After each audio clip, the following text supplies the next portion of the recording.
बिस्मिल्लाहिर्रहमानिर्रहीम। अस्सलाम वालेकुम नाज़रीन, यू वाचिंग एनालिसिस रूम। ऐं यहाँ लैला निसार सभ खां पहिरीं ख़बर शामिल कंदासीं त हिकु दफ़ो ॿीहर नवनि सूबनि जी ॻाल्हि थियण लॻी आहे। हिन दफ़े तव्हांखे ॿुधाईंदा हलूं त वफ़ाक़ी वज़ीर अलीम ख़ान बि नवनि सूबनि जो राग आलापण लॻो आहे। हिन में सवाल असां कुझु इहे रखंदासीं त छा ही नवनि सूबनि जी ॻाल्हि करण जे पोयां कंहिंजो को ख़ासि मक़सदु आहे। तव्हांखे ॿुधाईंदा हलूं त वफ़ाक़ी वज़ीर अलीम ख़ान साहब नवनि सूबनि खे वठी करे छा चयो आहे। हुनजो चवणु आहे त सिंध ऐं पंजाब में टे सूबा ठाहिण सां अवाम खे फ़ाइदो थींदो, नवनि सूबनि सां इंतिज़ामी कंट्रोल बहितर थींदो, पाड़ेसरी मुल्क में बि नवां सूबा आहिनि, इहो हुननि मंतक़ ॾिनो आहे। इन ते असां कुझु सवाल रखंदासीं त इन स्टेटमेंट जे पोयां नवनि सूबनि वारी ॻाल्हि जे पोयां अलीम ख़ान साहब जो छा को ख़ासि मक़सदु आहे या ही छो आख़िर तमामु पार्टीज़ इहा ॻाल्हि दफ़ो वरी करण लॻियूं आहिनि। तारीख़ में बि अहिड़ा कैरेक्टर्स साम्हूं आया पर उहे हमेशह फेल थींदा रहिया, पर हिन भेरे छा कंहिंजो को ख़ासि मक़सदु आहे, नवनि सूबनि जी ॻाल्हि बार बार छो कई वञे थी, इहो असां पंहिंजे प्रोग्राम में अॻिते हली करे डिस्कशन कंदासीं। ॿिए पासे हिकु अफ़सोसनाक ख़बर नाज़रीन तव्हां सां शेयर कंदा हलूं त कराची जे इलाइक़े गुलशन इक़बाल में 3 औरतुनि जा लाश नज़र मिलिया आहिनि। नाज़रीन तव्हांखे ॿुधाईंदा हलूं 3 औरतुनि जा लाश, जंहिंमें माउ, धीअ ऐं नुंहुं शामिल आहे। सो SSP ओभर जे मूजिबि हुननि जो चवणु इहो आहे त माउ जे पुट पुलिस खे इतला ॾिनो आहे। तमामु पुरस्रार क़िस्म जो वाक़ियो आहे, इन्वेस्टिगेशन ऑन गोइंग आहे, जीअं त 16 डेज़ ऑफ एक्टिविज़म बि हलनि था। त ही उन हिसाब सां बि असां पंहिंजे प्रोग्राम में सवाल रखंदासीं त हर ॿिए टे ॾींहुं असां अहिड़ा अफ़सोसनाक वाक़िया पंहिंजे प्रोग्राम्स में शामिल कयूं था ऐं असांजे अॾु अचनि था त किथे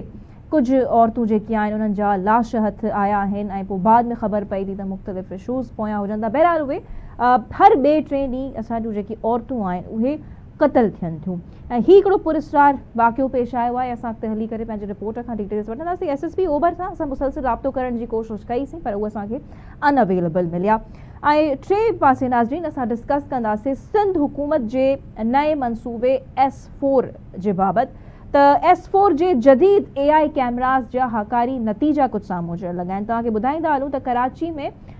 चोरी थियल जेके गाॾियूं आहिनि, जेके फुर में चोरी थी वञनि थियूं, फुर थी वञनि थियूं, सो 150 गाॾियूं जेके आहिनि उहे AI कैमराज़ जे मदद सां हथ आयूं आहिनि S4 मनसूबे जे ज़रिए। सो गाॾियुनि जी चोरी ऐं फुर जे इल्ज़ाम हेठि औरत समेत 200 शकी जवाबदार बि गिरफ़्तार थिया आहिनि। ऐं सवाल कुझु इहे रखंदासीं त छा हिननि AI कैमराज़ जे मदद सां ये जेको स्ट्रीट क्राइम आहे या उन खां अलावा गाॾियुनि जी चोरी जेका थिए पई उन में वाक़ई में घटिताई अची सघे थी या जेकी चोरी थींदी वञे थी बाद में पुलिस जे लाइ पकड़णु आसान थी वञे थो। विल डिस्कस ऑन दैट। फ़िलहाल असीं जेको आहे डिस्कशन खे स्टार्ट कयूं था पंहिंजे इंपॉर्टेंट टॉपिक्स खे वठी करे। हिन वक़्तु मूंखे जॉइन कयो आहे असांजी सीनियर तजिया निगार आहिनि सिंध विमेन लॉयर्स अलायंस जो चेयरपर्सन शाज़िया निज़ामाणी साहिबा। शाज़िया अस्सलाम वालेकुम, वेलकम टू द शो। सभ खां पहिरीं असीं ॻाल्हि कंदासीं त वफ़ाक़ी वज़ीर अलीम ख़ान जेके हुकूमत में वेठा आहिनि ऐं हू इहो चवनि था त नवां सूबा बाक़ाइदा उन जी हिमायत कनि था ऐं नालो खणी सूबनि जो त सिंध ऐं पंजाब में टे सूबा ठाहिण सां अवाम खे फ़ाइदो पुॼंदो। छा मक़सदु आहे ही, छो आख़िर तमामु मेन जेके माण्हू वेठल आहिनि हुकूमत में ऐं इन खां अलावा सिंध में जीअं अपोज़िशन पार्टीज़ आहिनि, ख़ासि करे MQ में इहा ॻाल्हि बार बार करे थी पर हाणे फ़िलहाल वरी उहो ख़ामोश थी विया आहिनि, पर ही छो इहा स्टेटमेंट नवनि सूबनि वारी ॻाल्हि वफ़ाक़ी वज़ीर अलीम ख़ान जे तरफ़ां आई आहे? छा को ख़ासि मक़सदु आहे नवनि सूबनि जी ॻाल्हि करण जे पोयां? जी लैला, थैंक यू। ऐं ॾिसो हाणे तव्हांखे ख़बर त पहिरीं पंजाब मां हिकिड़ो बिज़नेसमैन हो जंहिंजो पंहिंजो TV चैनल हो, उहो कराची आयो ऐं हिकिड़ी पंहिंजे लाइ ओपिनियन क्रिएट करण जे लाइ माण्हुनि जे त सूबा जेके से केॾा इम्पॉर्टेंट आहिनि, नवां सूबा ठाहिणु खपनि ऐं उते उन्हनि जी इंटेंशन ऐं उन जेको हिकिड़ो मोटिव उते लैला तॾहिं नज़र आयो जॾहिं पंजाब जी ॻाल्हि थी त पंजाब में हुन बिल्कुलु रिजेक्ट करे छॾियो त पंजाब में नथो थी सघे त माण्हू रेज़िस्ट कंदा, पर हुन सॼो फोकस हो त सिंध जे लाइ त सिंध में 3 सूबा ठाहिणु खपनि। सो ऐं ॿियो हाणे जेको हीउ अलीम ख़ान जो जेको बयानु साम्हूं आयो आहे त इन मां लॻे थो त हीउ जेको वॾो हिकिड़ो गेम प्लान आहे त कीअं माण्हुनि जो हिकिड़ो माइंड ठाहियो वञे सूबनि जे हवाले सां। पर इहे जेके आइनी ऐं असांजे जेके क़ानूनी ऐं जेके सियासी इन्हनि जा रिपरकशन्स आहिनि न, उहे शायदि माण्हू सम्झी न पिया सघनि। हिननि खे पहिरीं हिन ॻाल्हि त आइन में इन क़िस्म जी का बि जेका उन खां पहिरीं त तव्हांखे 2/3 मेजोरिटी सां उन्हनि सूबनि मां जिन सूबनि जी तव्हां ॻाल्हि करियो था जिते नवां वधीक उनखे सूबनि खे तव्हां मां क्रिएट करणु चाहियो पिया, उते त पहिरीं उनजी सूबा असेंबली मां उन्हनि खे 2/3 मेजोरिटी मां अप्रूव करणो पवंदो ऐं उन खां पोइ तव्हांजी पार्लियामेंट खां आहे उहा उन में बि 2/3 मेजोरिटी खपे त इहो केॾो आसान कोन्हे जो कंहिं चई छॾियो आहे इन मतिलबु आहे त हिननि खे आइन जी का ख़बर कोन्हे ऐं हीअ खामखां आइन खे वायोलेट करण जी कोशिशि पिया कनि ऐं ॿी नंबर ॻाल्हि इहा आहे त हीअ पर चाहिनि ॻाल्हि पिया करण जो मक़सदु इहो आहे त अहिड़ा माइंडसेट्स वेठा आहिनि हुकूमतुनि में लीडिंग पार्टीज़ में जेके नवनि सूबनि जी हिमायत कनि था। बिल्कुलु हिमायत बि कनि पिया ऐं इहो बि ॾिसनि पिया त इन अवाम जेको आहे सो इन्हनि स्पेशली सिंध जो अवाम न पियो इन्हनि शयुनि खे पसंदि करे न पियो चाहे उहो हमेशह पंहिंजी सिंध जी वहदानियत जे हवाले सां उन्हनि हमेशह पंहिंजी सिंध का हिकिड़ी को सूबो कोन्हे हिन जी तारीख़ी हिकिड़ी पंहिंजी हैसियत रही आहे। हुननि त ख़ैर पंजाब खे बि डिवाइड करण जी ॻाल्हि करे वरिती। पंजाब में ॾिसो त उते जो अवाम जेको आहे सो उहे उन शइ खे खणंदा ऐं उहे कीअं हिन शइ खे ॾिसनि त हीअ न मनसूबा हिननि खे इहो लॻे थो त हीअ को केक आहे की कटे करे आराम सां ऐं ॿियो हिननि खे इहा ख़बर न आहे त जेको हीअ ॻाल्हि पिया कनि त हिन सां अवाम जा मसइला हल थींदा त इन्हनि खे इहा ख़बर न त मसइला हल कोन थींदा मसइला पाण वधीक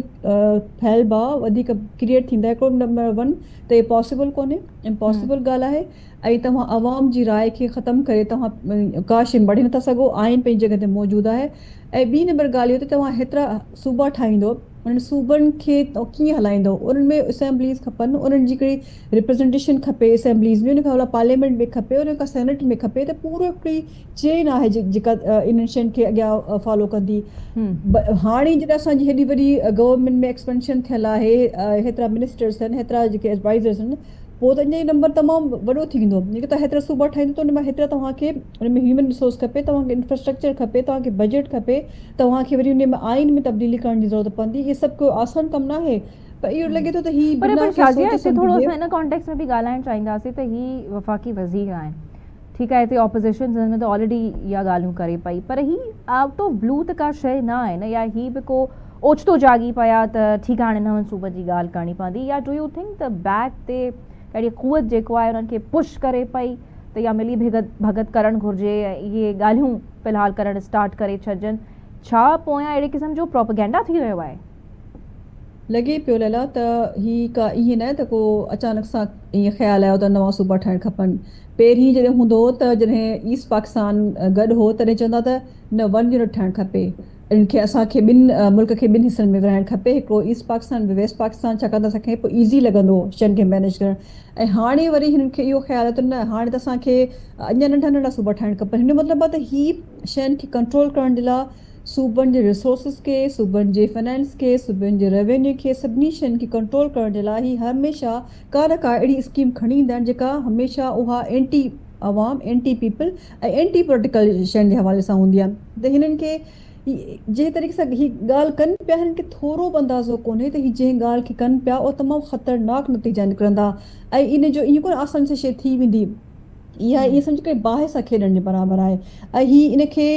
या त हिननि खे अवाम जी जेका या त ही पोइ रिएक्शन ॾिसणु चाहिनि पिया पर उहो त ऑब्वियसली ऑलरेडी प्रिडिक्टेड आहे त सिंध सूबे बि इन शइ जी हमेशह मुखालिफ़त कई आहे त या त ही उहा शइ ॾिसणु चाहींदा या पोइ तंग करणु चाहींदा त मक़सदु आख़िर हुनजो छा हुजे थो छा ॾिसणु या करणु इहो लैला ॾिसो बिल्कुलु हिकिड़ो त हीअ हिननि खे ख़बर आहे त अवाम कॾहिं कोन चाहींदो हिननि खे आहे त जेको पॉलिटिकल असांजो हिकिड़ो हिन वक़्तु स्ट्रक्चर आहे उनखे वीक करियूं ऐं ॿियो त ब्लैकमेल जो हिकिड़ो वॾो टूल इहो आहे त जेकॾहिं मिसाल तौर ते पाकिस्तान पीपल्स पार्टी सपोर्ट करे पई NFC अवार्ड खे ऐं 18th अमेंडमेंट खे हुन ॾाढो क्लियरली चेयरमैन बिलावल चई छॾियो त असां त इन शइ ते कॉम्प्रोमाइज़ कंदासीं न या त इहो आहे त हिननि खे असीं थोरी आर्म ट्विस्टिंग करियूं हिननि खे इहो ख़ौफ़ ॾियारियूं त तव्हां जेकर असांजी ॻाल्हि नथा ॿुधो त पोइ असीं नंढा नंढा सूबा ठाहे छॾींदासीं पोइ तव्हां छा कंदो त इहो इन हद जी जेका बेवकूफ़ी आहे इहा इहो मतिलबु अनथिंकेबल आहे त हिननि खे इन क़िस्म जा आइडियाज़ अचनि छो था बजाए की शयुनि खे फेडरेशन खे मज़बूत करण जे सूबनि खे वधीक पावर ॾियण जे ही सूबनि खे अञा मेस क्रिएट करणु चाहिनि था ऐं इहा का सियासी सोच न आहे इहा जिथां सोच अचे पई उहा महिल में हिननि खे शायदि न सियासत जी ख़बर आहे न त माण्हुनि जे रिएक्शन जी ख़बर आहे न का हिननि खे तारीख़ जी का ख़बर आहे। सही ठीकु आहे ॿियो तव्हांखे छा लॻे पियो जेकर पंजाब खे वठी करे बि ॻाल्हि कई आहे छा पंजाब जे अवाम जे तरफ़ां बि रिएक्शन अचणु बाक़ी आहे पंजाब बि इन ॻाल्हि जो हमेशह मुखालिफ़त कई आहे त नवां सूबा न ठहणु घुरिजनि पर वफ़ाक़ी वज़ीर जे स्टेटमेंट खां बाद में जेको आहे तव्हां छा सम्झो पिया त रिएक्शन उतां जे अवाम जो अची सघे पियो छो त वॾो सेंसिटिव टॉपिक हुजे थो? लैला हिन खां कुझु टाइम पहिरीं कुझु ॾींहं पहिरीं उते जी वज़ीर आला मरियम नवाज़ हिन शइ खे क्लियरली रिजेक्ट करे छॾियो हो उन चयो त असांजो पंहिंजो सूबो आहे असां पंहिंजे अवाम जो करे उन मतिलबु इन वे हुन इन शइ खे रिजेक्ट करे छॾियो ऐं मूंखे ईअं लॻे थो त अवाम हिननि खे सम्झी वियो आहे त ही खामखा ईअं शो शा छॾीनि था। अवाम शायदि सीरियस न पियो वठे हिननि खे, त हिननि खे लॻे पियो त हर दफ़े को न को कॾहिं कालाबाग डैम खणी पिया अचनि, कॾहिं 1 यूनिट खणी पिया अचनि, कॾहिं कहिड़ी शइ खणी पिया अचनि, ऐं कॾहिं सदारती निज़ाम जे लाइ सपोर्ट करण जी कोशिशि कंदा आहिनि, अवाम में राय हमवार करण जी कोशिशि कंदा आहिनि, कॾहिं कहिड़ी शइ खणी था अचनि। त इहे सॼो मूंखे लॻे थो अवाम खे लॻे थो त ही एॾा बेवकूफ़ आहिनि, हिननि खे इहा ख़बर न आहे त इहे शयूं के एॾियूं ईज़ी न आहिनि। ऐं मूंखे लॻे थो अवाम अञा जेको रिएक्शन पंहिंजो संभाले वेठो, जेको सीरियस हिन क़िस्म हिननि माण्हू छॾे ॾिना। मिसाल तौर ते जॾहिं हिकिड़ो आयो हो सिंध में बि आयो, ऐं उन खां अलावा हाणे ही आमिर सॉरी ही जेको आहे अलीम ख़ान, त अलीम इहे ख़ान। आस्ते आस्ते हिकिड़े खे हिकिड़ो फेल थी वियो त ॿिए खे छॾियो, ॿियो फेल थींदो टे खे छॾींदा, पर हिन मां को खड़ियल कोन निकिरंदो। ही खामखा जेको आहे सो जेको जेके इम्पोर्टेंट इशूज़ आहिनि असांजा उन ते फोकस करण जे बजाय ही ठीकु आहे। सॼो अटेंशन डाइवर्ट कनि पिया कंहिं ॿिए पासे ते। ॾिसूं त हाणे मतिलबु जेकर तव्हां असांजे रिएक्शन, हाँ। NFC अवार्ड ते 18th अमेंडमेंट ते नथा एग्री करियो त असां ॾिसूं तव्हांजे लाइ ॿियो कुझु असीं करे ॿियनि सघूं था। इंपॉर्टेंट टॉपिक्स सां तवजो हटाइण जे लाइ ऐं सियासी पार्टी खे शायदि हू ब्लैकमेल करण जी बि कोशिशि कंदा। बहरहाल अॻिते वधूं था। शाज़िया, हिकिड़ो ॾुखोईंदड़ वाक़ियो पेश आयो आहे कराची जे इलाइक़े गुलशन इक़बाल में हिकु रिहाइशी फ्लैट मां टिनि औरतुनि जा लाश थिया आहिनि कराची जे इलाइक़े गुलशन इक़बाल मां। सो हिन मूंखे जॉइन कयो आहे असांजा सीनियर रिपोर्टर आहिनि आमिर सुप्रो साहब, एंकर पर्सन बि आहिनि। अस्सलाम वालेकुम आमिर साहब, थैंक यू वेरी मच तव्हां सां गॾु मौजूदु आहियो। सो ही हिकिड़ो पुरस्रार क़िस्म जो वाक़ियो कराची जे इलाइक़े गुलशन इक़बाल जी रिहाइशी फ्लैट मां टिनि औरतुनि जा लाश मिलिया आहिनि, जेका हिकु माउ, धीउ ऐं नुंहुं आहे। ही वॾो डर क़िस्म जो वाक़ियो लॻे पियो। छा आहे हिन जे पोयां असां SSP ओभर सां बि ख़ैर मुसलसिल राब्तो करण जी कोशिशि कईसीं, पर हुनजे तरफ़ां को असांखे जवाबु कोन आयो। सो आमिर जी तरफ़ हलूं था। आमिर हिन मामले खे इन्वेस्टिगेट बि कनि था ऐं रिपोर्ट्स बि कनि था। आमिर, छा चवंदा? ही त वॾे पुरस्रार क़िस्म जो वाक़ियो आहे ऐं तमामु वाक़े जा रुख केॾा वेंदे नज़र अचनि पिया। वॾी महिरबानी। गुज़िरियल राति जेको आहे तक़रीबन 7:30 वॻे रेस्क्यू टीमुनि खे फ़ोन आई त कराची जे गुलशन इक़बाल वारो इलाइक़ो आहे जिथे लाश मौजूदु आहिनि, जिन रेस्क्यू वारनि उतां 3 लाश आहिनि, जंहिंमें समीना आहे 52 वरनि जी, जॾहिं त माया 22 सालनि जी, समर 19 सालनि जी नौजवान छोकिरी आहे। उन्हनि जा लाश उतां मिलिया, जॾहिं त उन्हनि जो भाउ जेको यासीन आहे उहो बि इंतिहाई तशवीशनाक हालत में उहो मिलियो, जेको हींअर बि ज़ेरे इलाज आहे। जॾहिं त लाशनि जो पोस्टमार्टम बि कयो, जो एग्ज़िमेशन बि कयो वियो आहे। ऐं ॾिसण में त इब्तिदाई तौरु उन्हनि जो चवणु आहे त के निशान न आहिनि, पर अहिड़ी का ज़हरीली जेकी शइ आहे उहा उन्हनि खे खाई वई आहे ऐं जंहिंसां उन्हनि जो मौत वाक़ियो थियो आहे। जॾहिं त पुलिस जे SSP राति इहो चयो त ही जेको लाश मिलिया आहिनि इन्हनि में असांखे शक आहे, हिनखे रद्द नथो करे सघिजे, छो त हिकिड़ो जेको लाश आहे उहो 2 खां 3 ॾींहं पुराणो लाश ॿुधायो वञे थो। ऐं जॾहिं त पुलिस उन ई वक़्तु जेको घर जो रिपोर्ट कई वई आहे, हिननि जा सैंपल मोकिलिया विया आहिनि, तशदुद जा निशान किथे बि नज़र अचनि, पर डॉक्टरनि जो चवणु आहे त जेके असीं सैंपल ॾिना आहिनि कुझु ॾींहंनि में उन्हनि जी जेकी रिपोर्ट ईंदी उन खां बाद में क़त्ल या जेको आहे ज़हर ॾियण जा उन खां पोइ ई ख़बर पइजी सघिजे थी, पर ज़रियनि असांखे ठीकु आहे आमिर। अच्छा, बस आख़िरी थी ज़हर ॾियण वारी ॻाल्हि पोइ करे केरु पुलिस चवे पई? ॾिसो, पुलिस सां गॾोगॾु जेके इलाइक़े वासी अच्छा, आहिनि। ठीकु आहे, ओके, यानी बस प्रिडिक्ट कयो वञे पियो। ठीकु आहे, thank you very much Aamir, तव्हां सां गॾु मौजूदु आहे। हिते शॉर्ट कमर्शियल ब्रेक ऐं ब्रेक खां वापसि अची करे शाज़िया सां हिन मामले ते गुफ़्तगू थींदी नाज़रीन। So see you right after a short commercial brake.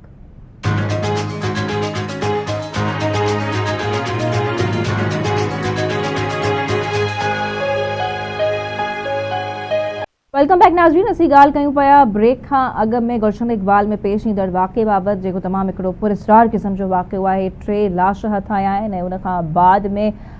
जीअं त आमिर ॿुधायो असांखे त पुटु बि जेको आहे सही हालत में कोन मिलियो आहे, हुनजी हालत बि जेको आहे ठीकु न हुई ऐं हू हिन वक़्तु अस्पताल में आहे। शाज़ी, हिकु तरफ़ 16 डेज़ ऑफ एक्टिविज़म बि हले पियो, यानी हिकु साथ ई 3 औरतुनि जा लाश। ठीकु आहे, इन्वेस्टिगेशन ऑन गोइंग आहे, कुझु फैक्टर्स आमिर बि ॼाणाया, पर हर ॿिए 3 ॾींहं असां औरतुनि जा लाश पंहिंजे प्रोग्राम्स में डिस्कस कयूं पिया ताकि ही थिए छा पियो ऐं कहिड़े कॉन्टेक्स्ट में ॾिसण जी ज़रूरत आहे।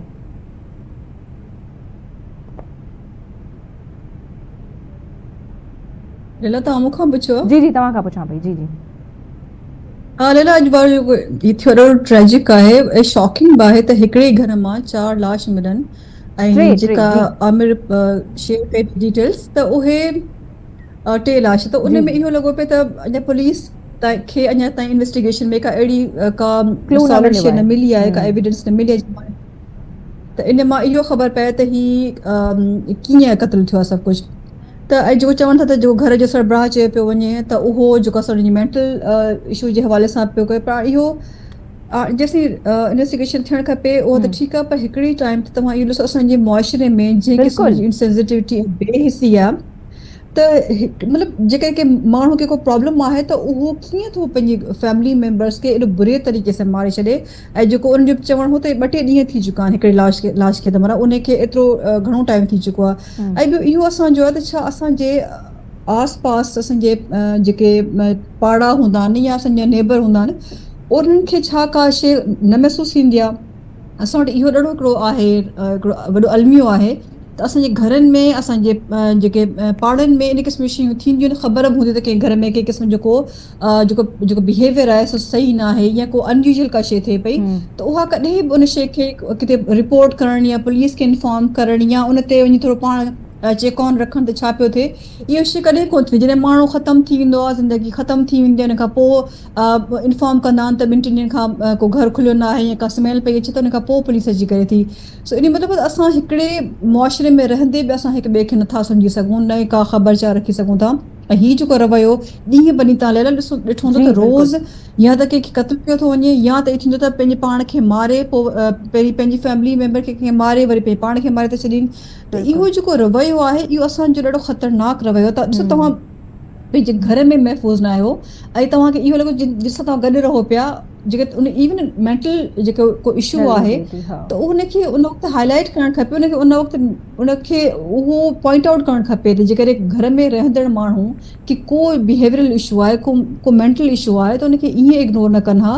ऐं हे त रिश्तेदार हूंदा ऐं मतिलबु ॾाढो ट्रेजिक आहे त घर में टे माउ बि आहे हुन में नुंहुं बि आहे धीअ बि आहे उहो कीअं उनखे क़त्ल कयो थो वञे मतिलबु ज़िंदगी बिल्कुलु फुटेजेस बि तमामु घणा आहे जेके आहिनि अफ़सोसनाक आहिनि 3 लाश हीअं हिकिड़े घर जा पिया आहिनि ऐं ॿियो वरी आमिर ॿुधायो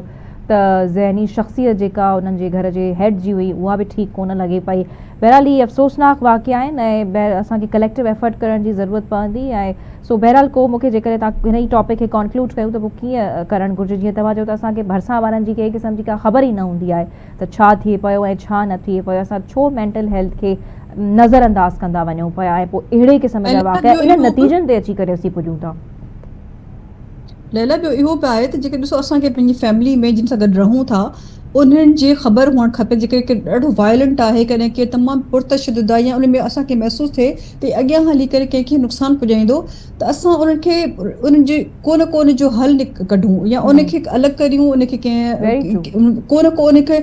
नॉर्मल माण्हुनि सां गॾु नथो उनखे रखी सघिजे जेकर इवन नॉर्मल बि आहे पर हुनजे जेके रवैया आहिनि से तमामु पुरतशुद आहिनि त उन्हनि खे महसूसु करणु खपे उनखे असीं इग्नोर करे छॾंदा आहियूं फैमिलीज़ में त माना हा ठीकु आहे चिड़ में ईअं पियो करे इन रवैयनि खे ऐं ॿियो इहो बि त असांखे एज़ ए सोसाइटी असांखे हिक ॿिए जे लाइ सपोर्ट करणु खपे केरु आहे तकलीफ़ में आहे को प्रॉब्लम आहे त उहो असांखे ईअं इग्नोर न करणु खपे असांखे इन्हनि शयुनि ते थोरो नज़र बि रखणु घुरिजे बिल्कुलु असां इन्हनि तमामु शयुनि खे नॉन सीरियसली वठंदा आहियूं त बाबा ही घर पासे वारो मसइलो आहे या अगरि फलाणे इंसान जी ज़िंदगी में को मसइलो आहे त उहो ई ॼाणे पए छो त हिन वक़्तु हर कोई पंहिंजी ज़िंदगी में एतिरो मसरूफ़ लॻो पियो पर इहा असांजी हिकिड़ी ज़िम्मेवारी बि हुजे थी एज़ अ सोसाइटी में रहंदड़ सिटीज़न जे तौर ते इंसान जी हैसियत सां त असां हिक ॿिए खां पुछा कयूं त आख़िर हले छा थो ईअं जीअं हिकिड़ी एक्ट्रेस जो बि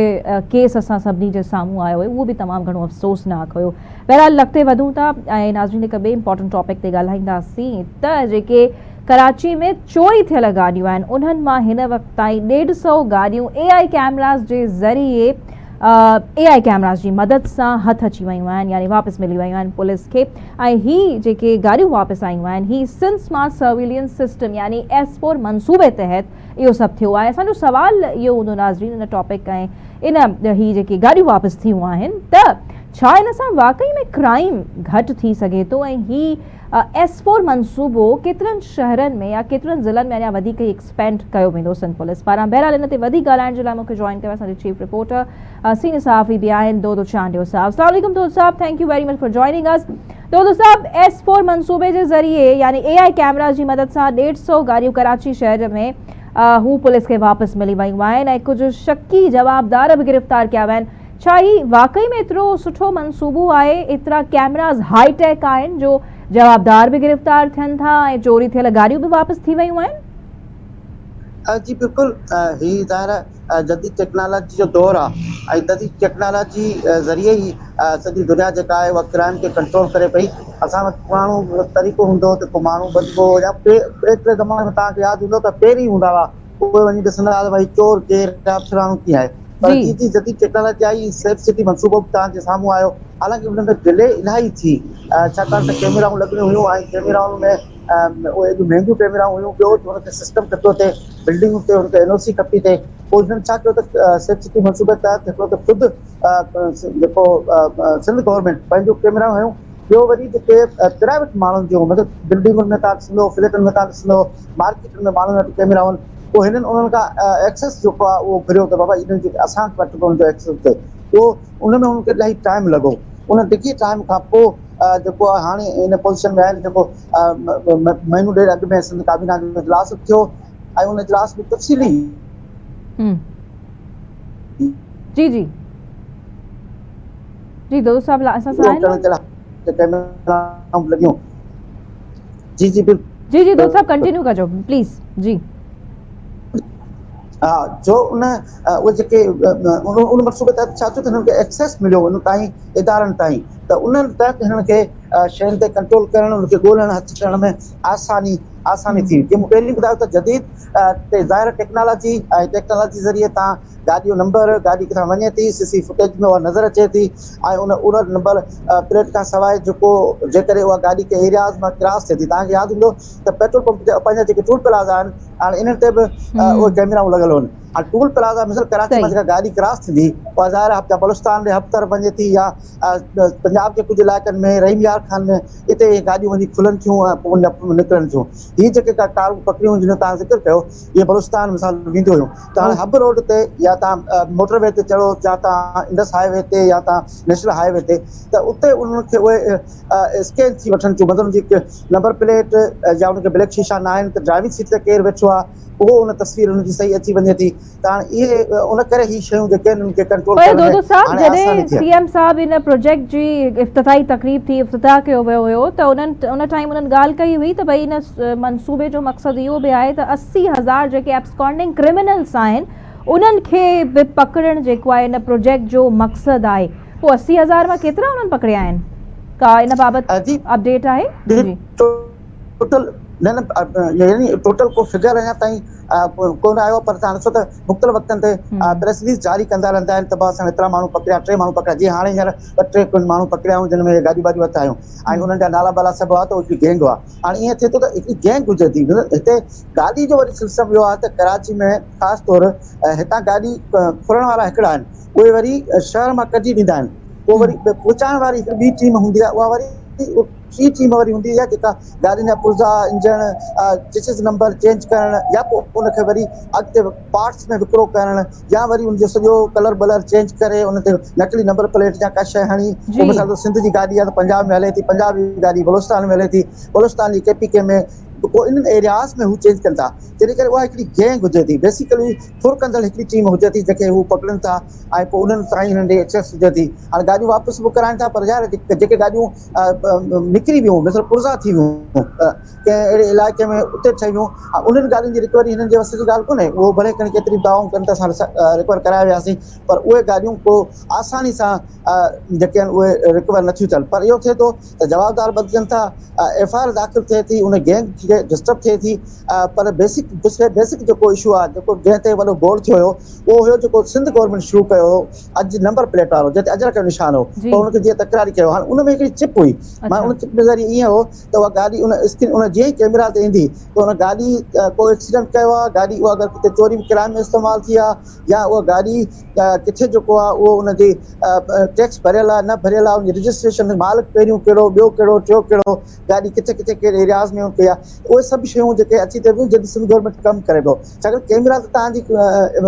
नंबर प्लेट ॾेखारींदी आहे गाॾी ॾेखारींदी या सही। फ़र्द ॾेखारींदी पर उनखे वञी जॾहिं सिस्टम में वञिबो त पोइ वञी ख़बर पवंदी त हिन गाॾी जो सॼो जेको रिकॉर्ड अॼु पाण हुनखे चऊं भई फलाणे सॼो हिस्ट्री शीट जेका चऊं अची वञे सॼी त उनजी सॼी हिकिड़ी हिस्ट्री जेका आहे गाॾी जी गाॾी फर्स्ट मालिक खां वठी ऐं हिन खे हलाए पियो ऑपरेट केरु करे पियो ड्राइविंग केरु पियो करे उन ताईं उन में सिस्टम अची थियो जिते सिंध गवर्नमेंट करे पई उहो पर सुबुह हिन अच्छा ही तमाम टोल प्लाज़ास ते अची वियो आहे सिस्टम या अञा रहे पियो न उहो हले पियो अच्छा। पर थोरो ज़ाहिर कुझु शयुनि में वरी थोरो तकरारी थियो त वरी ट्रांसफर हिकिड़ो जी, उन जी। ग़लति उन मक़सद तौर करे अॼु बेसिकली उनखे अजर कंहिं निशान ते इतराज़ थियो जेका हा पर बिल्कुलु उनखे अञा तकरारी ताईं ॻाल्हियूं हले थो अञा ताईं हले पियो ट्रांसफर त उनजो नंबर प्लेट्स जेके आहिनि उहे चेंज थियनि पियूं वरी सख़्ती आहे कल्ह चोरी वापसि इतराज़ हो वापसि कराची में इहा सख़्ती कई अथनि भई उन नंबर प्लेट जेका आहे उहा हाणे उहा लॻायो पुराणी नंबर प्लेट जेका आहे उनखे पुलिस रोके थी ऐं उन ते पुछाणो थिए थी अगरि उनखां इहो पुछंदा त तूं जेकॾहिं अप्लाई कयो आहे उन में लेट थी आहे त उनजी रसीद तो वटाए उनजी रसीद छाकाणि के को माण्हू चवनि था असां अप्लाई कयो आहे नंबर प्लेट आई कोन्हे डिले थी वई आहे त डिले जे करे उनजी रसीद बि चेक कनि था त इहो सिलसिलो हे कोशिश में त आहिनि पर ज़ाहिर टाइम लॻंदो तमामु वॾे तइदाद में कराची में लखे गाॾियूं आहिनि मोटरसाइकिल आहिनि ॿियो नंढियूं गाॾियूं सभु शयूं जेके आहिनि उहे चेंज थियण में टाइम लॻंदो फ़ाइदो असुलु फ़ाइदो उहो ॾींदो बिल्कुल असुल फ़ाइदो ज़ाहिर आहे जो पोइ मिलंदो थैंक यू वेरी मच दोस्त साहब तफ़सीली तव्हां सिंध स्मार्ट सर्विलेंस सिस्टम यानी S4 मंसूबे बाबति असांखे ॿुधायो पई शाज़िया जी तरफ़ हलंदासीं शाज़िया तव्हांखे बि छा लॻे पियो त S4 मंसूबे तहत क्राइम रेट में वॾे पैमाने ताईं घटिताई अची सघे पई ख़ासि करे जेका गाॾियुनि जी चोरी थिए पई 80,000 एब्सकॉन्डिंग क्रिमिनल्स खे जॾहिं इफ़्तिताही तक़रीब थी CM साहब चयो त पकड़ण बि मक़सदु आहे हिन S4 मंसूबे जो छा प्रोग्रेस हिन वक़्त ताईं तव्हांखे नज़र आई आहे हिन मंसूबे खे वठी करे जेके हाईटेक क़िस्म जी शयूं इंट्रोड्यूस थियनि पियूं जेके टेक्नोलॉजी बेस्ड आहिनि ऐं उन्हनि जो केॾो फ़ाइदो थिए पियो जेके मैनुअल कम हुआ जेके ओल्ड फैशन क़िस्म जे जेके मेथड हुआ उन्हनि जी जॻह ते जहिड़े ही शयूं अचनि पियूं उन भरिसां हाणे केॾो आसान थी वई इवन पुलिस जे लाइ बि त सॼो सिस्टम में शयूं अची पियूं वञनि ऐं जेका दोते चांडे बि ॻाल्हि कई त हाणे जेके जिते अजरक वारे हिन रजिस्ट्रेशन ते ॾाढो हुननि गोड़ कयो हो बाक़ाइदा हिनखे हिकिड़ो एथनिक इशू ठाहियूं पर उनजो असुलु पर्पस इहो त जेकी गाॾियूं ट्रेसेबल थी सघनि उनमें का उनखे चेंज न करे सघे का उन में का टेम्परिंग न करे सघे उनजो फ़ाइदो आवाम खे ई पए पियो पर ज़ाहिर जॾहिं असां वटि जेका बि का चेंज हुकूमत आणींदी आहे त पहिरीं त मख़सूस अहिड़ा ग्रुप्स आहिनि जिन वटां रेज़िस्टेंस ईंदी आहे इहो नथा सम्झनि जेका नई टेक्नोलॉजी अचे पई त उन मां केॾो आवाम खे फ़ाइदो थिए पियो 80,000 गाॾियुनि जो ट्रेस थियणु ऐं जे चोरी थियल हुयूं ऐं हमेशह कराची में ॾाढी किराए हूंदी त गाॾियूं फुरिजी थियूं वञनि स्पेशली मोटरसाइकिल फुरिजी थियूं वञनि ऐं उहो वरी के ॿिए सूबे में या स्पेशली बलोचिस्तान में हली वेंदियूं त हाणे शायदि हिकिड़ो इहो बि वॾो सिग्नल हूंदो जेके ही गाॾियुनि खे चोरी कनि था मोटरसाइकिल खे चोरी कनि था त हाणे शयूं एॾियूं आसान कोन रहंदियूं इहे हाणे शयूं ट्रेस थी सघनि ऐं इहा जेका टेक्नोलॉजी अची वई आहे मॉनिटरिंग अची वई आहे त इन सां काफ़ी जेको माण्हुनि खे हिकिड़ो एतमाद बहाल थिए पियो ऐं माण्हुनि खे इनखे शइ खे एप्रिशिएट कनि था सवाइ उहे ग्रुप जेके हमेशह कंहिं न कंहिं शइ ते पॉलिटिक्स खेॾंदा आहिनि पर कम अज़ कम इहे शयूं आहिनि ॾिसो हाणे असां में हिकिड़ो जेको ही कैमरास अची विया आहिनि उन खां अलावा जेका ही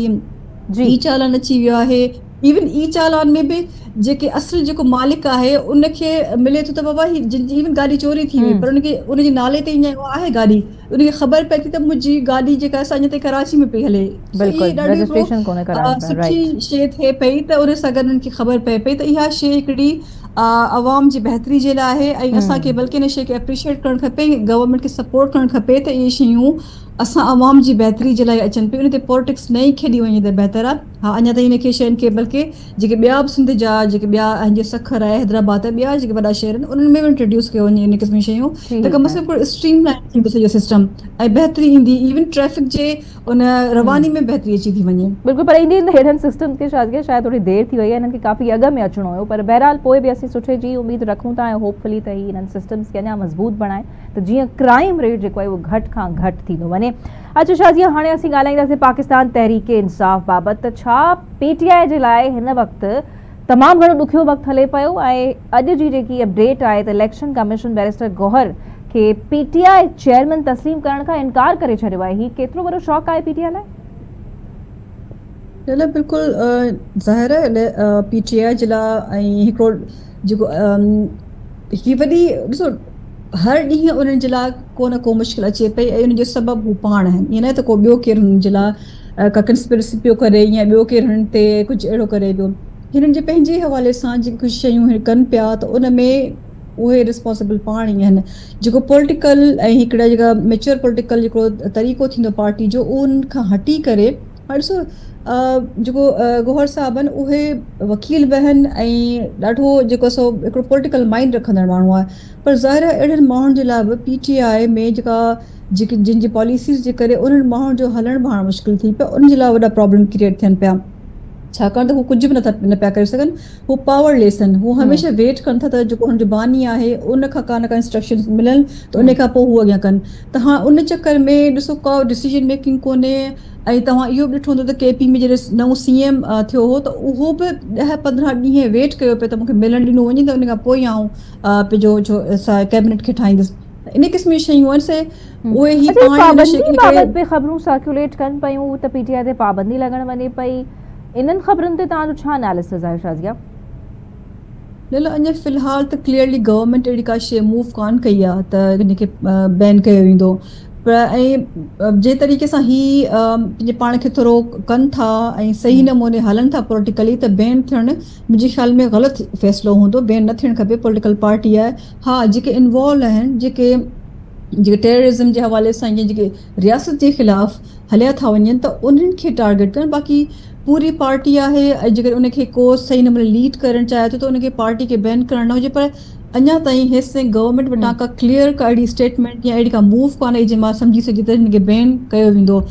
फौरी तौर ते अहिड़ी का शइ नज़र न पई अचे। अच्छा, पर छा सम्झो पिया हिकु तरफ़ DGSPR जी प्रेस कॉन्फ्रेंस उनखे बि वॾे पैमाने ताईं PTI सां रिलेट कयो पियो, ऐं ॿिए पासे छा सम्झो पिया त हिन वक़्तु जेको कुझु PTI सां थिए पियो, छो त ख़बरूं इहे बि आयूं त अडियाला जेल ॿाहिरां बि तमामु वॾी नफ़री जेको आहे घुराई वई आहे उते मौजूदु आहे, त छा सम्झो पिया त जेको कुझु PTI सां हिन वक़्तु थिए पियो उहो PTI जे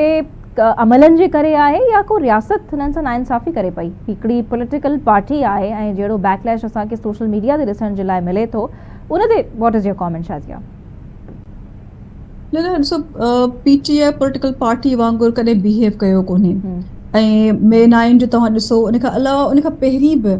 जेसि ताईं इवन गवर्नमेंट में रहिया या अपोजिशन में रहिया, हू हमेशह जेको पॉलिटिकल प्रोसेस आहे उनखे कॾहिं इवन पॉलिटिकल पार्टीज़ खे अपोजिशन खे कॾहिं हुननि कुझु सम्झो ई न आहे। हमेशह हुननि चयो त असांखे स्टैब्लिशमेंट सां ॻाल्हाइणो आहे, असांखे स्टैब्लिशमेंट सां ॻाल्हाइणो आहे। हू पंहिंजे पाण खे अलाइन कनि ई कोन था पॉलिटिकल प्रोसेस सां, हू पंहिंजे पाण खे अलाइन कनि ई कोन था ॿियनि पॉलिटिकल पार्टीज़ सां गॾु वेही डिस्कशन में या उन्हनि सां गॾु डायलॉग में। त इन जो मतिलबु आहे त हू पॉलिटिकल न हू हुनजी सोच आहे, न ई त हुनखे बिहेव करणु अचे थो पॉलिटिकली। त हीउ जेको कुझु थिए पियो त हुनखे पंहिंजनि जेको कुझु कनि पिया ही उन्हनि जो ई रिज़ल्ट आहे। मिसाल तौर ते जेकॾहिं हू